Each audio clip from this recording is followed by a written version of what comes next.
What's going on, everybody? Welcome back to the Fit, Healthy, and most of all, Happy podcast. I am your coach and host, Josh, here with his co-host and co-coach, KG, and I'm in the house. And if you've been around this podcast for a while, we love doing these 10-tip episodes with a specific theme. And today we're going to be giving you some of our favorite life hacks, some quick life hacks to lead a fitter, healthier, and happier life. And we used to always do these in 10 minutes. We're not setting the timer, but I promise you, for a short amount of time, there's going to be a ton amount of value, a lot of value. Ton amount, I don't think was the best English, but we're off to a great start nonetheless. And I'm going to start with my first tip, and this is actually very fitting, and that is to see yourself as a confident person. So don't see confidence as a binary subject of either I'm confident or I'm not confident. If you're confident, you could be more confident. That could be built upon, that could be improved. If you're really not confident, you can improve on that just the same. And I think all too often it's so easy to be in our own head and think people care more about what we do in the gym. They care if we make a mistake and say something silly, as I did earlier. And when we used to podcast, even with Kyle, he'd say something and get caught up on it and he'd take a break and reset. And it's like, listen, realistically, no one's noticing it. Obviously, if we're making massive mistakes over and over, we'll fix that. We'll edit that out. But in general, like when we talk, you don't in the middle of a sentence go, oh, I messed that up. 1 second, let me restart my whole sentence. But confidence, like most things, is something you can really build on and really pushing forward. And I actually got this thought process. I've recently started a book by Dean Graciosi, and he mentioned an exercise where you could see yourself as two people. So if you have like a photo on your phone, you hate it, you didn't look good in that photo, you were overweight, you were unconfident, and it was a bad time in your life, whatever it was, see that as your sabotage self, your unconfident self. That have a photo that you love with great lighting, everything looks nice, like that's your photo you use for all your socials. So have these two different photos. And when these thoughts come to your mind of like not being confident, overthinking things, being shy, being uncomfortable, like being self-doubting, think of that other version of you trying to sabotage that strong version of you and really just mentally say, no, I'm that strong self. I'm going to become that person. I'm going to work on my confidence. But confidence is a skill. When you actively try to improve on it, it's amazing the quality of life improvements you can get from it. I'm not going to lie, I definitely have spent a lot of time trying to build this up, and I'm very happy with where I'm at now, but it was one of those things that it just doesn't just come to you, and depends on who you are, but I really think it can change the game for you in so many different ways, and life can be just so much better when you do have that confidence, and it does require work, but yeah, we even have some episodes on it, and just in terms of how to improve your confidence, and we'll link one down below, which is an entire episode that I remember we did do. Now, with that being said, number 2 here is just simply giving more compliments or showing appreciation for those around you. So I heard this from Tony Robbins in the past, I believe, where he said he would start, one of the first things he would do is send out 3 text messages to appreciate someone around him, and he would always switch each person. It could have been something like, hey, I noticed that really nice thing you did for someone. Like, I just want to say I notice it. I think it's great, and you're an awesome person. Have a great day. And the goal of this is like not to get anything out of it, but just simply giving more compliments. Even myself, I really think like I notice such a difference. If I'm complimenting someone in the gym and I say, hey, the other day I saw someone doing really heavy split squats. He had 100 pounds each side, which I thought was incredible. I was like, dude, those are crazy. Like, I very rarely will you see that. And it just, once again, it made his day, but also for me, it was just like, I really thought it was quite impressive and I wanted to give that compliment. And I really think that a lot of us can do it even more, and just to show the appreciation, because I do believe a lot of things people around us do is often overlooked, and it's a reminder to myself as well to just do this even more, because I can promise you it can just make you feel so much better. But once again, not just about you, but also the other people around you. It makes such a big difference for sure. So give more compliments, show more appreciation. Just a friendly reminder here. Even general, I love walking past people and you see them all focused and maybe angry or in their zone, and you say hey to them and they light up and they're the nicest person out. They're lighting the feet. Hey, how are you? So great to hear from you. And I mentioned that tip before about going first. So being that first one to give that compliment, to say something nice. And even I've been working on that. If I'm like, wow, I like your shirt, that's freaking awesome. Or your hair looks cool. Like, we all love when someone compliments something about us. And maybe you have a shirt you don't care about that much. 2 people compliment on you on it. And you're like, I got to wear this more. This is awesome. So I think that's an awesome tip. The next one is a quick one, and it's only for the guys out there, but this has been a game changer. So Lulu Pockets for men. So if you're buying Lululemon shorts for the gym, it's one of my favorite products. Once again, no affiliation, but I just love them in general. And they have these tiny pockets in the pocket where you can actually put your phone. And I love this because when I'm doing sets, it actually doesn't rub like when I'm deadlifting. It pushes your phone a little bit to the side, and it stops it from falling out during bench or when you're using dumbbells where you could actually crush your phone, because that is not a fun feeling at all. And if you don't have these, another bonus tip we actually did a reel on this, is you could twist your pocket inside of itself to stop the phone coming out so you don't smash it. So this is a small one, but this is something I actually wanted to share. Awesome. Yeah. And number 4, just going to jump into something that I thought was really interesting, is spending more time with people over the age of 70 and under the age of 6. So when planning this, I saw this online and I was looking through some articles, and I had to stop for a second. I was like, wait, why is that? And I really got looking into it and thinking, I was like, man, you can learn so much from so many different people. Obviously, hanging out with your close buddies, a lot of you have things in common. Absolutely incredible. But I really did think, and especially after reading this article, I was like, wow, you can learn so much from everyone, even someone that's 75, whether it's a relative or not a relative. Like, being able to ask the right questions, talk to them. What have you enjoyed? What have you not enjoyed? What have you learned? What are some lessons learned? Maybe some regrets as well. Like, obviously in the older range, like, people have lived life for over 70 years. Like, you can definitely learn a lot. And I'm guilty of sometimes brushing off a conversation and, just maybe not spending as much time as I should within those conversations. And even the topic of, under 6, like, I just think of Josh's toddler, and I was talking about different things that I learned from him after spending a few months in Florida, just noticing, like, they never give up. Like, they're very persistent. Like, you can definitely learn a lot. And I'm sure some of you have kids, so you're like, I already hang out with these, little ones. But I thought this was really interesting. I guess the main point is, like, don't just spend time with people who are like,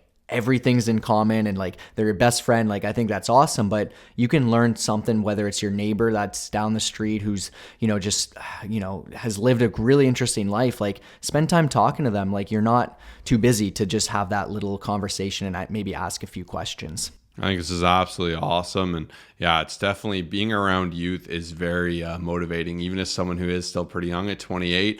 Just seeing them go, seeing their energy, the excitement, the laughter, it's absolutely infectious. And just the same with, it's easy to write people off who are older. And like, I've made this mistake in the past, but it's amazing the wisdom from being on this planet 60, 70 plus years. And you can definitely learn a lot. And I think, like Kyle said, it's a great way to definitely get some perspective. And people that have lived that long are a lot better at zooming out than you. And it's funny, even some of the things that I think are the end of the world at 15, 16, 17, you look back even 10 years later, like myself, I'm like, okay, this was nothing. This was a tiny thing. So I think that's a fun one. My next one is keeping a to-do list. I love it. And it's not like something that I hate doing. I just like when I'm like, oh, I need to do this, I have a list I can add it to. I can categorize it how I want. We've been using Google Keep for a while. You could use your notes. You could use a handwritten list. You could put something on your fridge, whatever it is, but just actively classifying helps give it precedence. And all too often I'll ask someone to do something. I'll know someone will be like, hey, do you do this? And then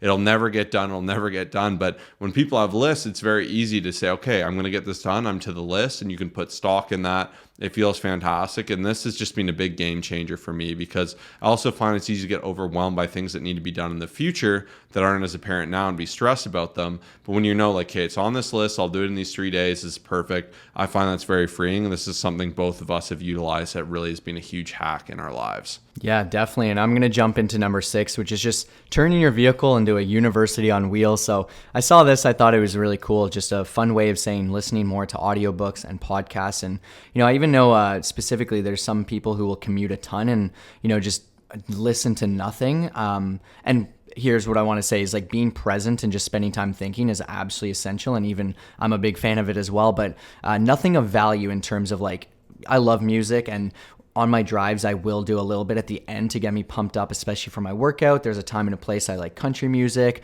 On a nice sunny day, driving the convertible, like, I will enjoy that. But what I will say, especially if you're in the car a lot, it is amazing how much you can learn just simply downloading some amazing audiobooks, some podcasts, and just really learning, because, like, it really can get you thinking in so differently. Like there's sometimes I'll start my day and then on a 15-minute commute, like hear a couple things that someone says and I'm like, man, this really gets you thinking. Whereas like, that Taylor Swift song for the 1,000th time, you're just like, I've heard it over and over again. And nothing wrong with music. So I do want to stress that, but I can tell you, like, just listening to different things that will help you grow. I mean, you're listening to this podcast, so you're probably in a good spot and, got to give you some appreciation there, but even doing more of it with other things that you're interested in can be a great place to be. This is a big one. It's so easy to default to that easy thing and just listen to like news or listen to music, the same music you've heard over and over. But I find even like Kyle said, by like listening to that podcast, listening to that audiobook, obviously if you're listening to this podcast, like perhaps you're already on top of that. But I know a lot of people will not actually listen in the car. And like Kyle said, you can get like a full education, especially if you're a big commuter. Yes, it could be hard. Yes, it could be nicer to do other things, but this is an amazing one. Don't sleep on this one. This has helped me a lot. And this has helped me probably read 50 to 100 plus more books as a result of this. My next one is 1 in, 1 out for clothing and or other items. So when you get something, replace it, take away something else. And this is a great way to stay organized, to not be overwhelmed. I really like this rule for clothing because it's real easy to have 80 sweaters. But this way too, if you're like, I need to remove one of my sweaters to buy one of these new sweaters, it'll make you realize, okay, I don't want that this much. I'm just at this concert. I like this band for the second, but I don't necessarily need to buy this because it'll probably never be worn. Or I'm at this hockey game or whatever it may be. It really makes you think critically. And perhaps you really do want it. You're like, this is awesome. I love it. I'm going to replace this other one I haven't worn. But this has been something I've enjoyed, and I feel it's helped me stay grounded, not needed me to do any crazy purge or be overly loaded with too many items. Absolutely well said. And number 8 is just learning to say no more. People will take advantage of you and walk all over you if you allow them. And while I am a huge fan of just saying yes to opportunities, to, saying yes to a lot, like this is where it does get tough, because if you say yes to everything, like your time will just be all over the place. And simply, like I said, people can walk over you. So you really have to establish like your core values, I will say. And I have something written down here, which I thought was pretty powerful. As a rule of thumb, if something isn't a heck yes, or doesn't make you a better person or serve your highest purpose, just say no. So I even love the thought process, and this is something Josh and I talk a lot about, is like when we're thinking of different things, we're like, if it's not like yes, like we have to do it, it's just oftentimes it might just need to be a no, or it might need to be a no for the time being until maybe, something changes and it turns into a heck yes. So just something to think about. You really don't owe anyone anything. And I think it's very easy to allow other people's desires to control your life. And by you just figuring out your core values, what you stand for, what you need to do, and what's best for you, it really allows you to make the right decisions and to say yes to the right stuff moving forward. That's a huge one. It's not often what you say yes to, like Kyle said. It's sometimes what you say no to as well. And then another fun one is Audible sharing. So this is a good little hack. If you like audiobooks and have an Audible account, if you log in on your Audible account to someone else, you can actually download all those books to your device. This is something me and Kyle have utilized, a good way to share books. And this is a very fun, really actionable little quote here. Very well said. And number 10 is just simply spending your energy the way that you want to, not spending it on gossip, issues of the past, negative thought, or things you can't control. So those 3 things it's very easy to spend time on, but simply put, investing your energy in the positive present moment. And, my biggest thing here is like reminding yourself consistently, because it's very challenging, especially with people around you at work, maybe some friends, coworkers, family members. Like a lot of times we can allow their negativity to dictate it, and sometimes we can join in on that just because we're around them. And so if you have to set a reminder, if you have to put post-it notes on, positive vibes only, one audiobook before he had a sign on his door, and he said if anyone came in, it said no negativity, which I thought was really cool. And it's just so easy to go down the negativity, the news, just the issues that are happening, and just that's all you talk about, that's all you think about. So find ways to focus on that positive energy, whether it's whatever it is that you need to do, and I guarantee you'll be a much more positive and happier person. So there you have it, 10 tips for a fitter, healthier, and happier life, 10 hacks, productivity hacks. Like, use these. We promise you, these are big movers in our lives that have helped us move forward. If you love our podcast, if you could share this to your story, share it with a friend, and leave a review. Those are all great ways to help us out. If you want to learn more about what we do as online fitness coaches and how we can work with you one-on-one, click the first link in the description of this episode to learn more about our coaching. But as always, we will see you in the next episode. Peace out.